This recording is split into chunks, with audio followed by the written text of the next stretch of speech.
All Got right. it. Hello, everyone, and welcome. My name is Berns Galang, or Berns Berry. That's my illustrator name, and I'm going to be your host for this show, just brought to you by Little Paws Video. Now, if you have experienced the love of a pet and have experienced saying goodbye to one, then this is for you. Because today we're going to be talking about grief, loss, finding hope, and being open to new things. So with us today is author Sarah Chauncey. She authored a very special book, P.S. I Love You More Than Tuna, which is a very helpful and comforting gift book for those who are coping with the loss of a furry companion. She's a professional writer, an editor, a beautiful soul who's very witty and has an awesome sense of humor. So, if ever we do make you cry during this conversation, I'm pretty sure we can also bring out smiles too. So, without further ado, let's all hear from Sarah Chauncey. Hi, Sarah. Hi, Berns. Thanks so much for inviting me to do this. I'm so glad we're finally speaking. Yeah, finally, it's my giant honor to have you here. So, Sarah, can you tell us something more about yourself? Let's see. I live on Vancouver Island, which is the unceded and traditional territory of the Coast Salish people and the Snuneymuxw First Nation, which I always feel, especially right now, it's very important to acknowledge that. Yeah, I've been a writer for 30 years. It's basically my only marketable skill. It just comes through. I am madly in love with nature. I view all animals, people, and plants as we are expressions of nature and therefore connected. And I write another blog called Living the Mess about mindfulness and mental health recovery. So I think of P.S. I Love You More Than Tuna as that blog, but through a paw-shaped lens. Wow, you are a writer. I love that phrase. Yeah, paw-shaped lens. I love it. So, can you share with us your journey and how you created the book? P.S. I Love You More Than Tuna. What's the Sure. inspiration behind it? In 2016, so I had been writing this mindfulness blog, and I also had gone through several years where I was just spending a lot of time alone and being quiet and meditating and just listening. So for frequently, like I wouldn't talk to anybody for days except my cat Hedda. And in 2016, at the age of 20, it was finally time to say goodbye to her. And a few days after that, a friend of mine who was an illustrator sent me a sketch of Hedda with a note. And he's French, so he has sort of that unusual syntax. And he said, you know, Hedda tells you our love makes you strong to go forward. That's what love is for.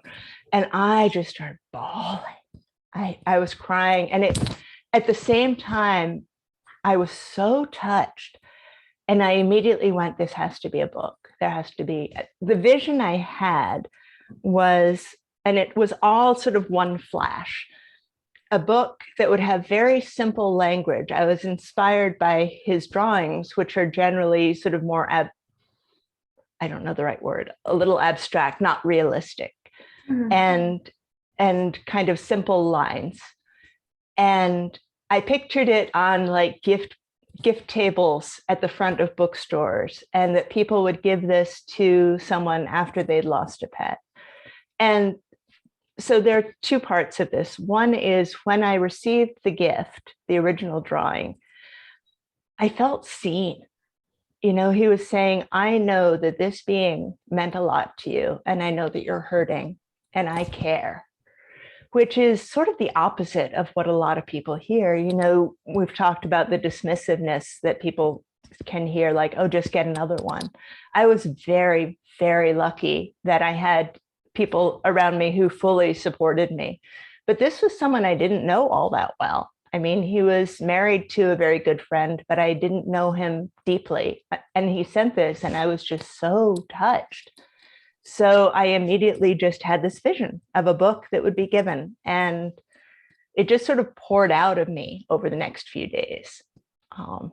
Anyway, I'll let you ask the next question before I just go into a monologue.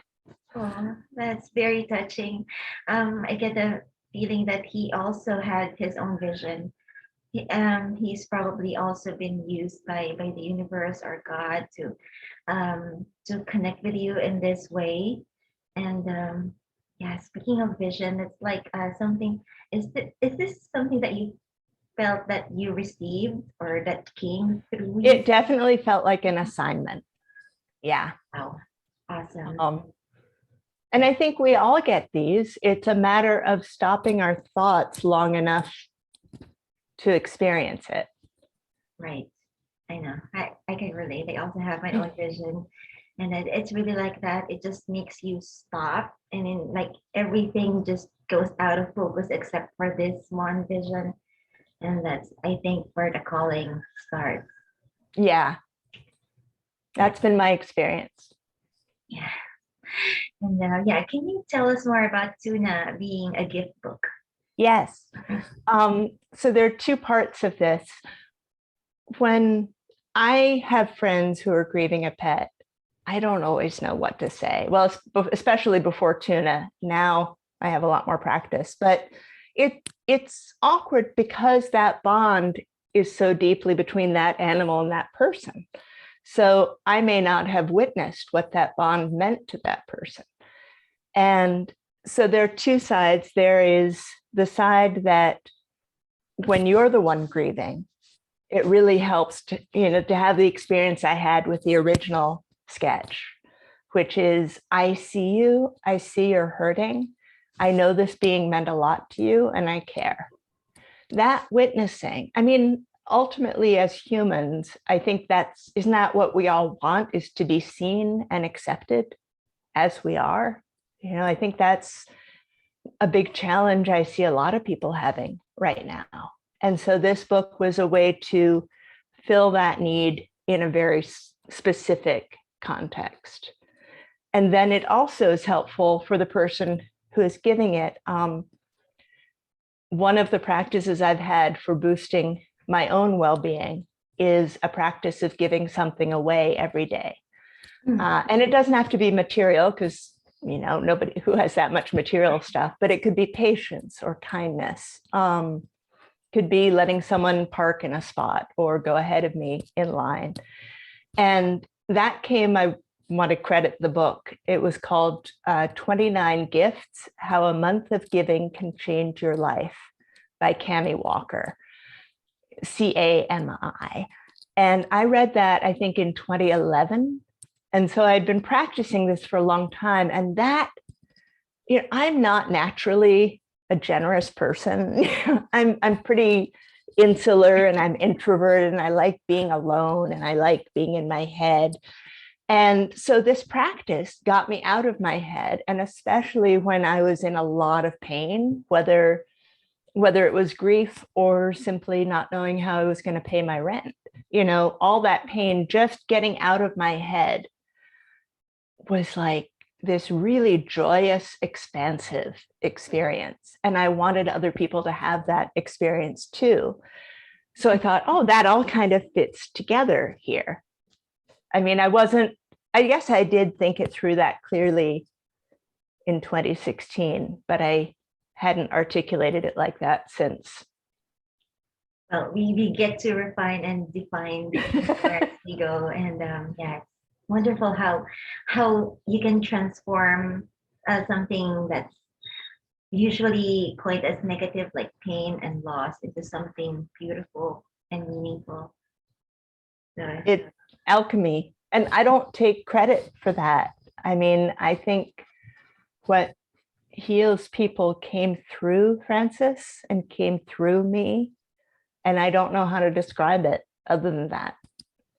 And I don't put a label on what that is, but it definitely felt like he and I both had our hearts open in a way. Like I had always looked at his drawings and thought, they reach the part of me that's still 8 years old. And there's a part of all of us that's still 8. And I love that simplicity. And it also turned out to work really well for the book because when you're in acute grief, the cognition part of the brain doesn't work so well. Anyone who's ever experienced brain fog after a loss, it's the emotional brain that's taking over, the limbic system. And there's something in the book, that just kind of comes through the lines and through the words, the drawn lines. And speaking of which, in writing the book, how do you choose the words and condense that into the full meaning of it, into something? It's simple and short, but it's very, very profound. Okay.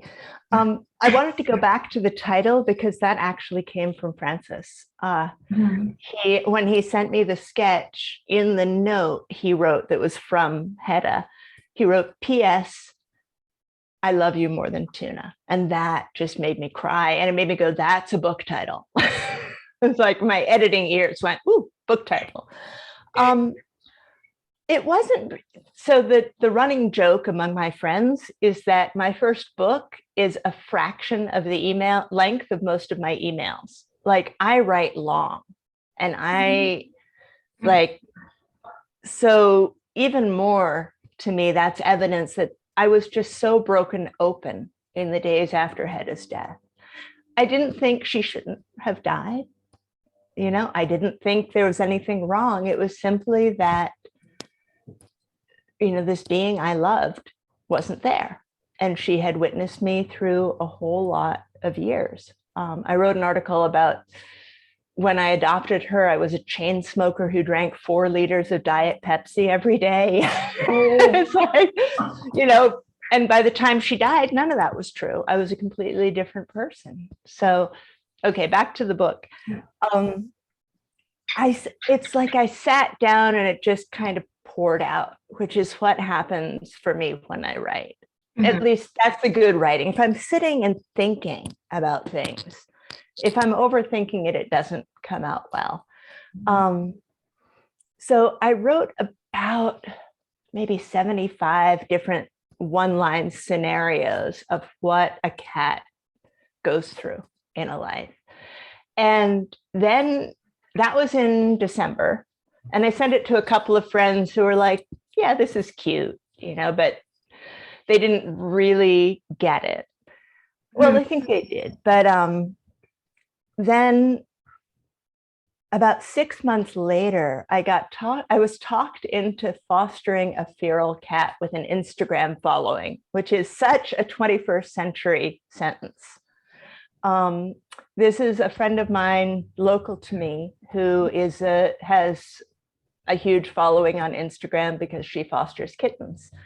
And so she teaches people about fostering kittens. And she had a feral mama cat who she thought would be open to socialization. So she wanted me to foster her for a month. And all of a sudden I had like 1,000 new cat loving followers. It's like, oh, wow, this is, I've been on Instagram since like 2010 and I had like 300 followers. So I said, does anybody want to read this manuscript? It's short, it's very short. And about 40 to 50 people said yes. And so I asked them to mark the lines that resonated the most and that just the 5 that just really didn't speak to them, so that I could get a sense of how people were responding to each line. And then I went through and kind of did some crunching based on the feedback I got. And so I can say that every single sentence in that book has been designed to bring forth either tears and or a laugh and or awe, poignant. I don't know the right word to use for that, but poignance. So it initially came through really quickly, and then the refining process was much longer.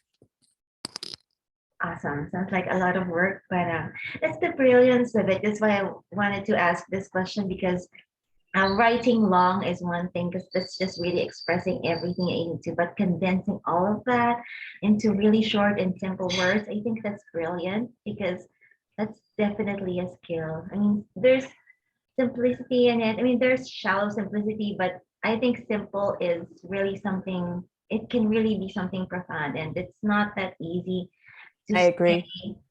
the full meaning of an idea into simple lines, simple short lines. I still feel weird taking any credit for it because I mean, I shepherded it, but yeah, it just felt like it came through. And to your point about simplicity, this is something I've recently been articulating for myself. We have what I would call immature simplicity, which is kind of this, what you might call it a dollar store simplicity, like live, laugh, love, sort of generic big things. Yeah. Then we have complexity, where most of the Western world is stuck right now. It's like complexity is everything. We have to have, a handle on all this complexity. But beyond the complexity is what I don't have a good phrase for it, but is wise simplicity. It's sort of like the Dumbledore view of the world, Mhm. that rises above the complexity. Yeah. And so that's what I aim for and very rarely succeed at, because I just get caught in the complexity layer. Right. And yeah, and combined with the illustrations. I mean, being and as an artist, it's really yeah, I really admire um other artists, and not just with the visuals, but with different forms of art, and how people can really put the exact and right emotions to it. Because like in my experience, there are artworks that are really so beautiful in terms of technique and style, but sometimes it doesn't have that heart. That it doesn't have that much heart into it. But when it comes to yeah, technique wise, it's really awesome. But sometimes I also encounter simple drawings that are really very touching, because Yeah, I guess it's really done with love and so much heart in it. I really do believe that art is a transmission of whatever energy is in the person who's making the art. And, in a lot of cases, that gives us what I would call pain body art, which is just sort of like movies where it's all sort of negative and harsh. But also, I think there is the open-hearted transmission that comes through a lot of illustration. Yeah, it is. And yeah, as an illustrated book for adults, I mean, how did the readers respond to this? The response, I mean, at first, I have to say, I think getting people on board with it was a little bit harder because, the idea of an illustrated book is one thing. It's better when you can hand it and say, this is what I mean. But it turned out exactly the way I had hoped. And the response has been phenomenal. Like, it's just so touching to see that people are really feeling like it's helping them heal. A lot of people seem to be putting the book on their altar, where they have the ashes or a favorite toy. And that means the world to me. It's really gratifying. Wonderful. I guess that's really the real achievement when in doing anything, is when we touch people's hearts, and yeah, it just goes vice versa, because when we do something for ourselves and express what we need to, and then it just comes back to us with it, not really with the intention of just having this or that or this kind of outcome or result, but it's just Right. comes natural, and comes as a byproduct of it. That's it. That's it. Is when, in my experience, when we're on the right path, things just open and unfold. Yeah. And that doesn't mean there aren't going to be challenges too, because this is life. Yeah. As there's an author named Janine Roth, who I love her work, and she calls it Earth School, and I love that. Yeah, really learn as we take action, and inspired action or inspired ideas like what you had is really something that would really move things forward so much more. And Yeah. I'm curious, did you have your own creative direction with the illustrations, or is it entirely from the vision of your illustrator? I'm grimacing because this was a very heated issue. Oh. and it's okay. It all worked out. I mean, he is or was a professional artist and had been doing this for years, but I had the vision in my head. So we kind of butted heads at first a little bit. And then ultimately we worked through it. Okay. It turns out that I wrote a lot of lines that are really hard to illustrate. So I don't want to spoil the book for anybody, but there are certain lines like, I helped you clean, where the cat is swatting something off a counter. And that's easy enough. That's obvious enough to draw. But he would come to me and go, well, how do I draw, we're connected at the heart. How do I draw these, like, bodies don't last forever? These are really kind of conceptual statements, and he just didn't know what to do with them. So we talked through each one. I would say about half came from a suggestion I made, and the rest were his. And it's, boy, drawing 50 illustrations sequentially is really like that was really, I think, we had to do it in such a short time period too. So he was just really going, working so hard. And some of the shower was, both of the shower drawings, there are 2 shower drawings that I just love. And both of those were his and many of the others. So, it's challenging when you have 2 people who don't usually, work under this kind of pressure come together, but we did it. Awesome. Yeah, it sounds like it's also a wonderful co-creation experience. It was a little difficult in the moment I think for him much more than for me. I was really sick when we were doing the illustrations, so I wasn't in a great mood. But all is well. I'm just cutting myself off there. Anyway, it turned out really good in the end, and yeah, you both have left a legacy. And yeah, since the heroine in the book is a cat, so do pet parents who don't have a cat as a pet respond to it too? They have. For people who, I mean, even within the cat arc, the story in the book, it's not accurate to everyone who lives with a cat, because not all cats are adopted as kittens, and not all of them get to live a full life or die peacefully. And in my own world of my own creation, I would have specific books for every species and every possible permutation of adoption lifespan. But the publishing industry doesn't work that way. But people have responded to it as a metaphor for, for any other animal. I've had people with dogs and hedgehogs and birds. I would love for it to be applicable for horses too, because those were my first animal love. Oh, awesome. Yeah, I think it's very much applicable to every animal. It's just sort of getting past the cat to see it as a metaphor. Awesome. And yeah, nowadays, is grieving from the loss of a pet, is it still something discounted or disenfranchised as a form of grief? Because some people might say it's just a cat or a pet and you just go get another one. So yeah, it's what I call the furry vase approach. Like, it's just like, no, this is a sentient being. Yeah. I do know people who have heard that pretty recently.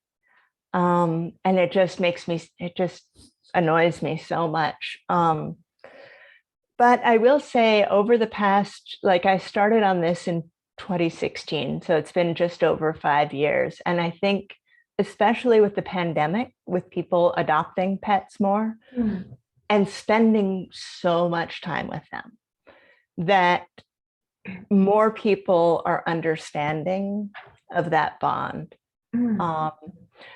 I think grieving a dog was the first one that was really accepted.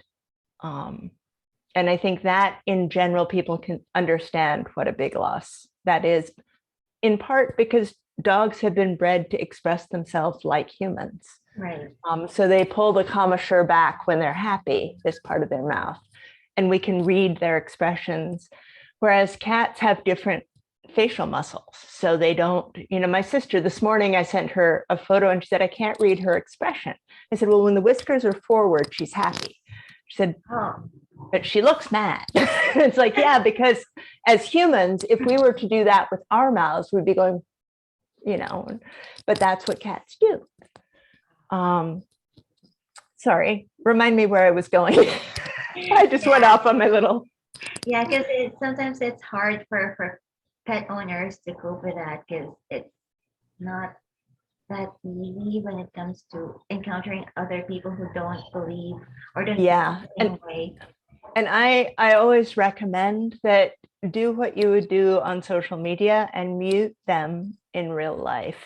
If there are people who are not going to be supportive, whether they're family members, work colleagues, try to give yourself a little bit of space from them and protect your heart. It's your heart that's hurting. And these people are not contributing to your healing.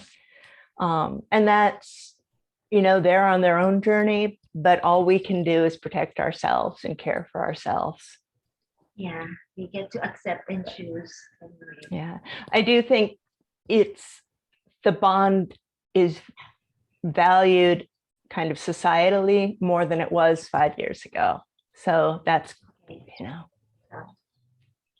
we've got progress when it comes to that. And sometimes it's really harder to lose an animal companion compared to, how is grieving the loss of a pet different from losing a human? I feel particularly qualified to answer this because I've had a lot of human loss. My mother died when I was a child, and then I lost many friends through the AIDS epidemic. And my dad died in my 30s, when I was in my 30s. So I've been through a lot of grief. And I think the biggest difference is that with animals, typically, even if you have a family of parents and let's say two kids, each person has a different relationship with that animal. The bond we have with animals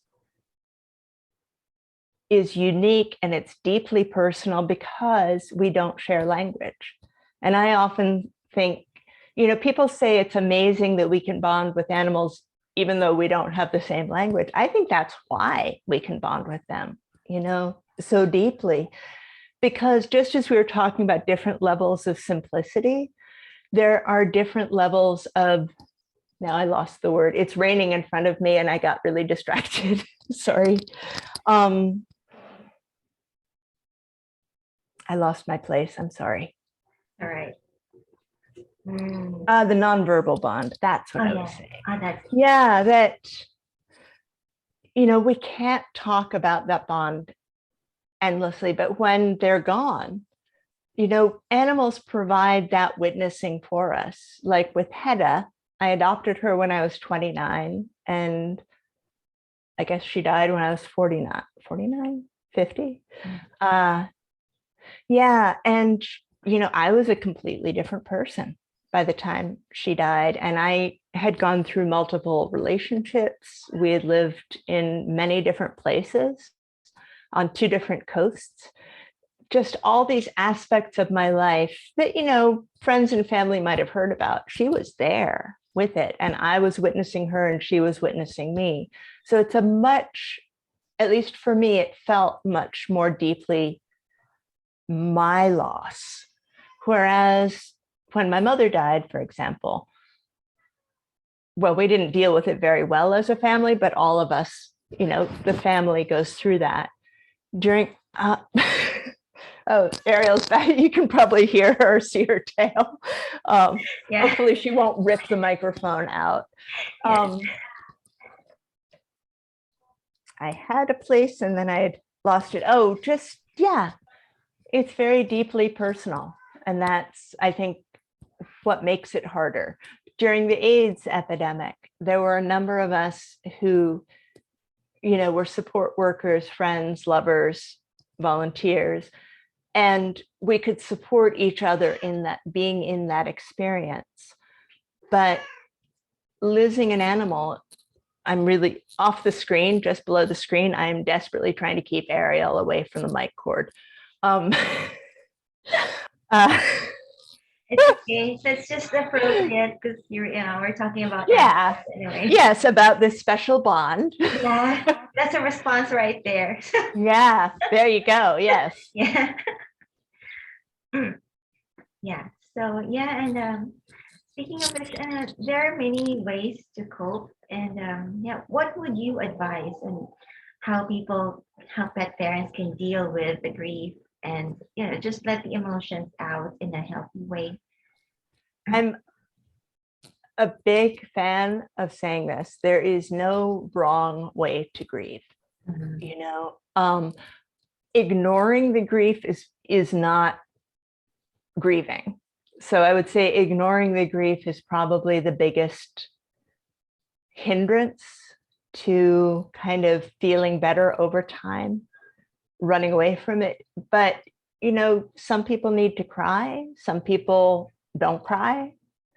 I really recommend creating, art, writing, even if you're journaling. What I think in my experience is the most important is getting the pain out of the body, because grief wants to be felt. And one of the things that I see a lot in myself and other people is that our brains try to protect us, our heart. So we'll start thinking about what could I have done differently? What could I have done better? Or beating ourselves up. And there are two parts of this. One is that that's just piling on. If you ever watched American football, when a player goes down and everyone else piles on, like, we don't have to do that for ourselves. Pain is hard enough. Grief is painful enough.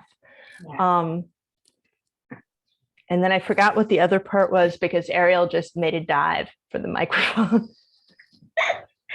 Yeah, just letting things out, or maybe groups of yeah. people. I mean, I'm a very physical person. I like walking and exercising, and that's a really good way to do it. Volunteering with a rescue can be really healing if you don't mind being around animals. But the reason it's so helpful is that most people who work in rescue will understand what you're going through. Creating a memorial through art, or, for example, Hedda's urn, which is over my shoulder and I can't really point it out very well. I'm like, back that, I don't know, was made by a friend of mine who's an artist, and she asked if she could make an urn. There are a lot of pet loss support groups, and I think now some are starting to open back up. Before the pandemic, there were a lot in person, and then they moved somewhat online. Allowing yourself to feel what you're feeling, letting grief move through the body, crying when you need to cry. But if you don't need to cry, then that's okay. That's just not how it's moving through you. Sometimes I cry a lot, sometimes I don't at all. And it doesn't mean there's any more or less love, just that this is how that energy is moving through my body right now. Yeah, I guess it's just a matter of just allowing it, just letting it, and not beating yourself up. Yeah, not trying to second guess yourself, because early on I heard, there's no such thing as no regret when it comes to the end of an animal's life. Almost everybody has regret. Did I wait too long? Did I do it too soon? Could I have stopped the event that killed them? And we could think forever. Like, the human mind, the human imagination is infinite. And so the only way to really get past that is to focus on the emotion rather than the thought, even though it's painful. It feels counterintuitive, but allowing the pain is what will release the pain. Yeah, I like that paradox. And yeah, I guess it's really just a matter of using that pain and that loss and just using it to create something meaningful for yourself Yeah. going forward. Because I can relate with the grief and the regret because I also lost a cat just a few months back, and I was also questioning myself. And I ran a summit just a month ago, and I was questioning myself if I'm qualified for this because I'm not a perfect pet parent. I made mistakes, and I heard from a brilliant soul that sometimes your wounds are what qualifies you instead of the opposite. Because when you went through an adversity, sometimes it's really necessary for you to be able to help other people. Because Yeah. how it's like, Yeah. yeah. And I mean, and you also, we never know what life has in store. I mean, I'm looking backward now and seeing how all these different events that seemed really painful and were at the time, you know, all kind of added up to what I'm meant to be doing. I guess the contrasting experiences that we had, it really just it's where the new things are born. Yes. It's And having experienced those, you won't be able to come up with or think of or or receive the new ideas. So hang on. We have reached, I should probably tilt the camera down so people can see here. Hello, and Ariel. She just grabbed this in her jaws. So I'm trying to, I think she's very much opinionated. Maybe she wants to say something too. Do you want to say something, Annie? Yeah. Do you want to say something?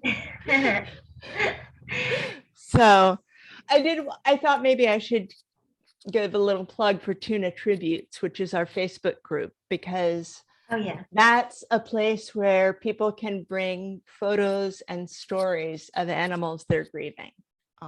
It's a closed Facebook group, and so we have to vet and approve every person individually. But we have about 2,100 people who are grieving a variety. I keep moving this because she's reaching for it. A variety of species. I think I should just put the camera on her. Well, now she's mad and she's gone off to sit down. Yeah. Oh. Like, well, if you're not going to play. So TUNA Tributes on Facebook. And I created it because there wasn't any such real group when I was starting this. A lot of the articles I've written are things that I wanted to read, but they hadn't been written yet.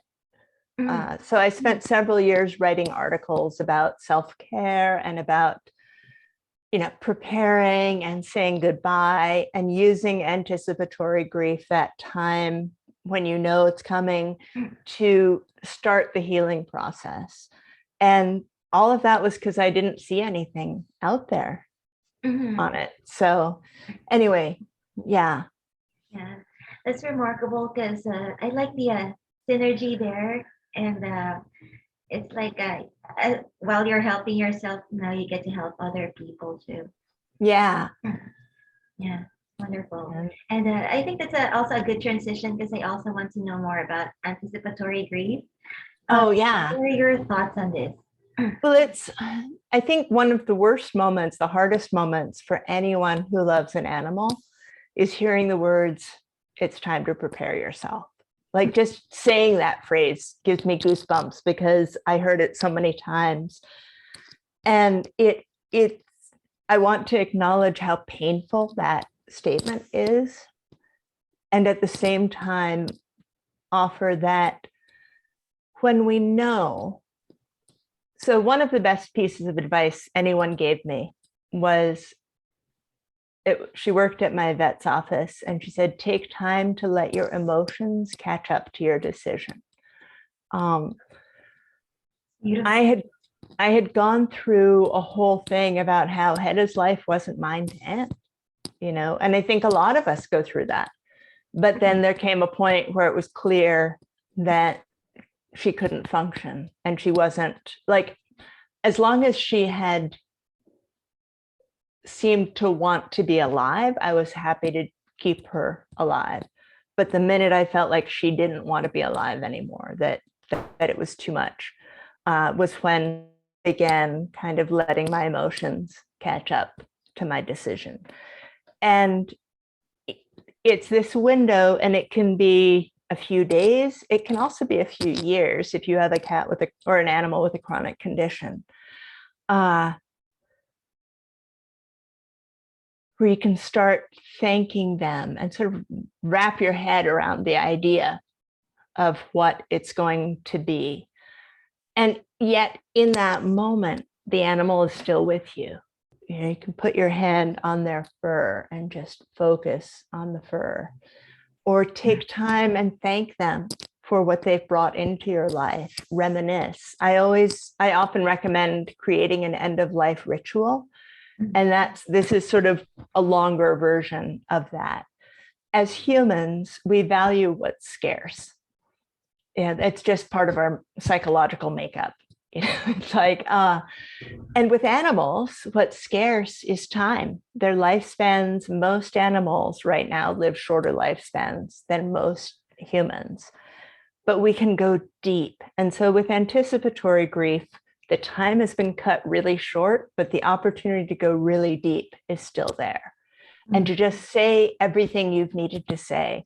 I don't believe animals understand the English language or Tagalog or any other language, but they understand energy. Did I pronounce that right? Yes. I encourage people to talk to the animals, say, this is what's going on. This is how I feel. These are the options, and this is what I'm choosing and why.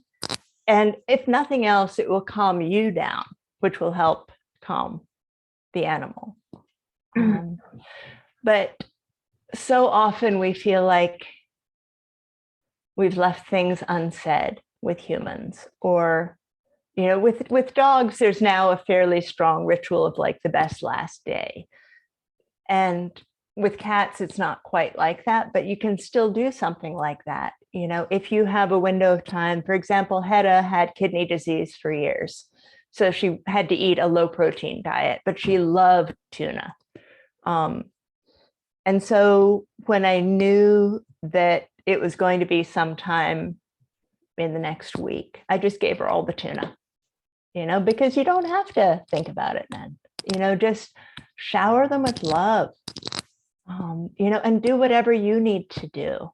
I played a song over and over on my iPod, and it was a song, I guess it was iPhone by then, that I had cradled Hedda to as a kitten. And I created space around this transition that allowed me to make it as sacred as I felt it was. And I feel very grateful for that. Because I got to ultimately, this phrase, let your emotion catch up to your decision. It's about acceptance of what is. And in the moment is what is an animal that is suffering or not able to function in a good way. And by that, I mean, like, I don't know what I'm trying to say. But it's an individual choice for each person. So with Hedda, when she stopped being able to climb the ramp that got up to the bed, when she started falling down, that to me was, that was it. So taking that time, it really comes back to acceptance, which is kind of the answer to everything. Energetic acceptance. It's not like, okay, yeah, I accept. And it's not like hard done by, but it's just kind of like meeting the energy where it is and going, okay, her time here is done. I knew that when I adopted her, that it wouldn't be as long. And just being able to get to that place, if you are able to take the time, in my experience, that just made it so much easier. I mean, not that it was easy, but it took away a lot of the regrets of if I had hurried it a little sooner, if I had made it 2 days sooner, I wouldn't have had the opportunity to say goodbye. I wouldn't have had the opportunity to thank her and to really just spend time being with her, witnessing her the way she had witnessed me for so long. Yeah. It's not easy. I mean, acceptance is the key, but sometimes you can prepare for it, and sometimes you really can't prepare for something like that, because I had a cat before. I adopted him as a senior cat, and I already knew back then. I don't know anything about anticipatory grief that time, but I already knew I had to treasure every moment with him that I have, and I didn't even know that he has a kidney disease that time. It manifested like 3 years after, and it's really quite hard. I tried to prepare for it. I mean, I took videos and photos of him and just saved it, and then just made his life really stress-free and happy as much as possible. But when it came to that towards the end, and when I get signs that he's about to go, it's really so hard to accept. But yeah, I guess it's just a matter of placing the animal first, because he's been, he really has been strong for me to stay that long, because I mean, the vet said actually he had kidney disease. It was late stage when it was manifested, but the vet said he lived a stress-free life. That's why I didn't see any signs while he was with me. So I guess on that part I did a pretty good job, but still it's not that easy. That's impressive, stress-free. Yeah. And I just, for anyone who's watching, kidney disease is not an immediate death sentence by any means. Cats who are otherwise in good health can live to old age with kidney disease. There are also many stages of kidney disease and their treatments. So just because we both experienced that, I've heard people whose cats who were recently diagnosed freaking out, thinking, oh my God, this means they're going to die. And it's, well, we're all going to die. But it's not immediate. In most cases, it's really, it does, something gets all of us in the end. But I just wanted to say that because I don't want people to think we're saying that kidney disease is like goodbye immediately. Yeah. Actually, his life was actually extended because I didn't know he had that disease even before I got him. So and I like what you said about their lives are short, but we can go deep. Because in the end of it all, it's really just about the connection we have with them. Yeah, I mean, that's what lasts. To love and to be loved by another being. Yes, it is. That's why the bond with the animal and human bond is really that special. I mean, we can really have relationships with them like we can never experience with other humans. So because you just try having a nonverbal relationship. I mean, I sound glib, but I mean, for those of us who do use language, not everybody does use spoken language, but for those of us who are typically communicate verbally, put any two people who typically communicate verbally in a coffee shop and tell them not to talk to each other for half an hour or an hour. It's a different thing. Yeah. We're so Yeah. used to talking, and words cover up the experience sometimes in Yeah, my. so true. Yeah. And I always ask this question, from your perspective, how can pet parents be the key to their pet's happiness? um Paying attention. I mean, it's paying deep attention to who this being is. So one of the things I did with Hedda, and I do it with Ariel too, is I would try sort of looking at her without any labels, as though I had just noticed this life form that I'd never seen before. And what is this being? Like, what is her purpose for incarnation?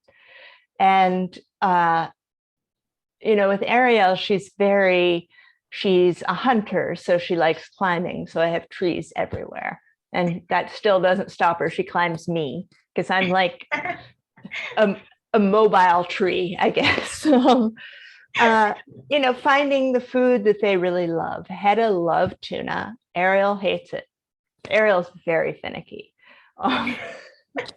So playing with them. Both playing with them. With cats, wand toys. There are some cats that prefer to hunt birds, some prefer to hunt insects, some prefer rodents. So kind of trying different types of toys with your cat. Do they like it when you're dragging a wand toy on the floor, or do they prefer it like to chase it through the air? Right. Really almost being like a sociologist of like, what is this being? And what does she need, and how can I give her what she needs? Right. But I will say, to something you were saying earlier about, we're not perfect and life is messy. Hedda was the first, I've always lived with cats most of my adult life, but I never had that bond with one like I did with Hedda. So when I first adopted Hedda, I felt like I'd known her 1,000 years. But in the past, I mean, I was raised in a family, a very intellectual family. We loved animals, but it was still, humans are superior. And that was my conditioning, my childhood conditioning. Mm-hmm. And it wasn't, when I met Hedda, it was just like kind of my mind was blown, because it was a very different experience. It was almost like the experience I'd had with horses when I was young. And I guess I told you, but I should say this again. Horses were my best friends growing up. Yeah, there's really something about horses that are really so magnificent. And I've heard of a soul pet or soul cat. Sounds like Hedda is your soul animal. Yeah, and maybe there are different ones for different times too. Hedda was never my fur baby. She was my fur mom. And she took on a maternal role that was really central for me during her lifespan, because I was kind of running around kind of crazy, like not dealing with the grief of having lost my mom. So I experienced her much more as taking care of me, whereas Ariel feels much more like a roommate and like I'm taking care of, providing her needs. Yeah, I guess every pet is different. And yeah. And I still miss the black lab I grew up with, Pepper. So, Oh. Yeah. Yeah, I had a dog once, and yeah, she's just a wonderful dog. And now I'm taking care of 7 cats. That's a lot. That's a lot of scooping. I love dogs. In British Columbia, it's very hard to find an apartment where you can have any pet. So it's just always been, so I go out and I'm that lady who's always talking to every dog and rarely the humans. And I guess most of us pet parents do that. And yeah. And when it comes to paying attention, sometimes it's really just instant, because they really have that ability to really get your undivided attention. Like, for example, just looking at my cat over there, I usually see him just sleeping like that, and then just watching him, and then just hearing him meow or purr. I mean, it just I mean, they suddenly can stop, and they can teach us presence. yeah, yeah, and They really are great teachers of that. yeah, and with just just one purr and just being cute like that, and just no, they just have my soul. Yeah. Yeah, they really do they're like experts in being in the present moment. Yeah. And there's so much power in that. So they really do know more than us. So yeah. Yeah. I think there's wisdom there that we don't know how to tap other than through observation right now. Right. And yeah, just curious, have you ever envisioned yourself talking about grief and helping people cope with it? Yeah, yes and no. So yes, in terms of grief, because of the experience in my early life. Okay. I had actually planned to get a PhD in social psychology and study the effects of emotional support on people with HIV, because that's the research I was doing in the late 1980s. What happened was 3 friends died quickly and I burned out and I couldn't do it. What I never planned on was a gift book or a cat book or any of those things, because I came from a culture and a family where you're supposed to write big, important ideas and think pieces. And, here's a cute little cat book. But I am so honored that TUNA came through me, because this is much more powerful than my 10,000 word, just all my thoughts, all the writing of my thoughts. I mean, I'd like to think, my other writing is helpful, but TUNA is special. And I feel really grateful to have shepherded it into being. And I'm really grateful it exists in the world. Yeah. And tie into it to that question, because I want to know, how do you feel when you get to help people through your book, and what you do? It's really gratifying. I would say, it's gratifying to be an editor, working with writers and getting to see them where they want to be on their path. TUNA is different because it's a real healing at a very deep emotional level. So it's a little bit different. But I'm just always, touched when people say, this book made me cry, it made me laugh, it helped me, because that was the intention. And that to me means I did an okay job of shepherding it. Yeah. Yeah. I really cried when the first encounter I had was through Amazon, and there's an audio, an audio visual video, Right.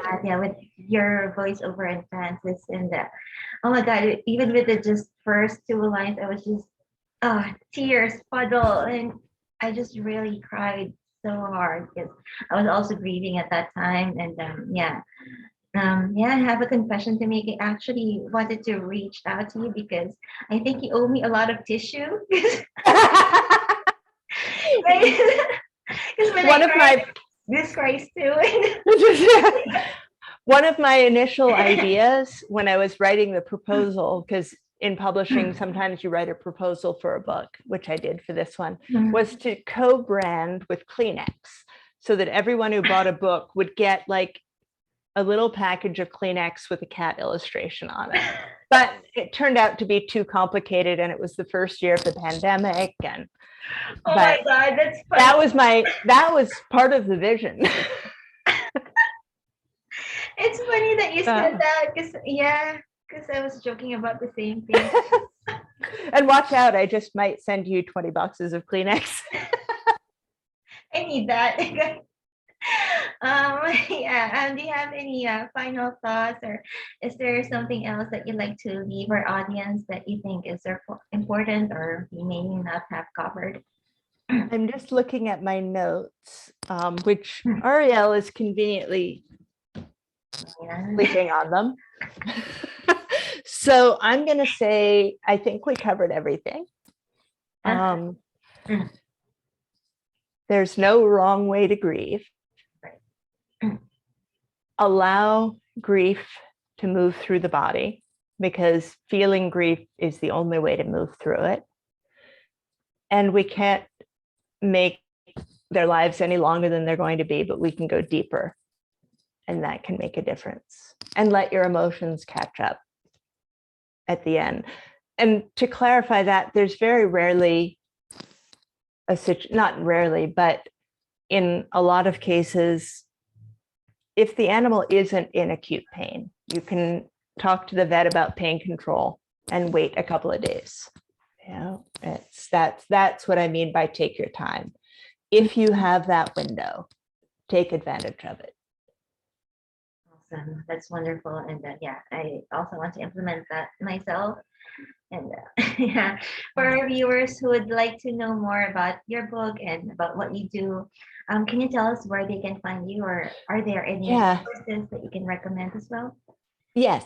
The TUNA website is morethan.tuna.com.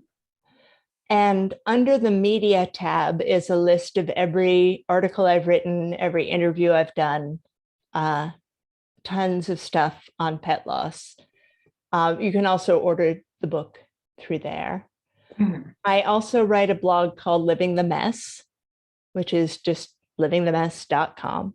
And my personal site for editing is sarahchauncey.com.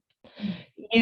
In terms of resources, on Instagram, there's a woman named Katie Lawler. She's a clinical psychologist, a doctor, and her handle is Pet Loss Psychologist. And she posts so many things that are so helpful. And that's her entire account. And I always recommend that people follow her, because one of the big things for me is I jumped into this, but I'm not a psychologist. I'm not an expert in any of this. So I wanted to point to her. Mm-hmm. And there was, now she's going to get mad because I just pulled the paper out from under her. For cat care information, I recommend The Conscious Cat, which is a website many people already know. Oh, yeah. And then you were talking about kind of how to make your cat happy. There's a wonderful book, I think it's called Catification, and it's by Jackson Galaxy and a woman named Kate Benjamin, who runs House Panther, which is spelled the German way, Haus, with a U with the umlaut, Haus Panther, which always makes me want to do kind of like a Saturday Night Live kind of Dieter thing. But she's amazing, and she's a designer, and they collaborated on a book of how to kind of catify your home. Awesome. So. Right.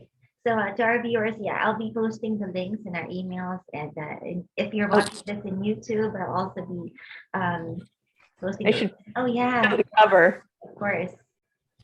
Yes, I love you more than tuna. So people know what to look for. Yeah, that's it. So I'll be posting the link, so don't worry. And thank you so much. Thank you. Thank you for your time and for sharing your heart with us. I appreciate this. This is truly a gift. Thank you. Thank you so much. Thank you so much, Berns. Thanks. Yeah, and to our viewers, I hope this has provided value for you, and I sure hope that you've learned how to cope with whatever you're going through. And and I really wish you so much love and so much joy with your fur babies. And we'll see you around for updates, and I'll keep you posted. So for now, bye for now. And I'll send you updates. And thank you again, Sarah. Thank you for your time.